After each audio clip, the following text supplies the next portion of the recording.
এই মোবাইলের positive negative দুটো দিক একটু তুলে ধরুন।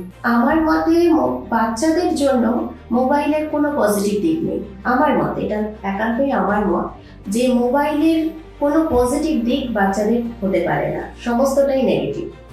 কারণ কি, আজকালকার দিনে আমরা যদি কোনো প্রশ্নের উত্তর না পাই, আমরা সঙ্গে সঙ্গে গুগল প্রেস করে সেটা জেনে নিচ্ছি। আগেকার দিনে কি হতো, যে এটা আমি বুঝতে পারছি না, পরের দিন স্যারের কাছে গিয়ে জিজ্ঞেস করবো, জেনে নেব, অপেক্ষা করতাম। এখন কিন্তু আমরা ধৈর্য হারাচ্ছি, আমরা কিন্তু একদম যান্ত্রিক হয়ে যাচ্ছি, আর আমাদের বাচ্চারাও কিন্তু সাথে সাথে যান্ত্রিক হয়ে যাচ্ছে। অনেক মা বাবা কর্মব্যস্ত থাকছেন, তার ফলে কি হচ্ছে, বাচ্চারা সুযোগ পেলেই মোবাইল নিয়ে ঘরের কোণে বসে পড়ছে। এখনকার দিনে মোবাইল ব্যবহার করাটা ভীষণ লজ্জাজনক। মানে আমরা বড়রা তো বুঝতে পারছি যে আজকালকার মোবাইলে কি নেই, তো বাচ্চাদের এগুলো থেকে যতটা সম্ভব দূরে রাখাই ভালো।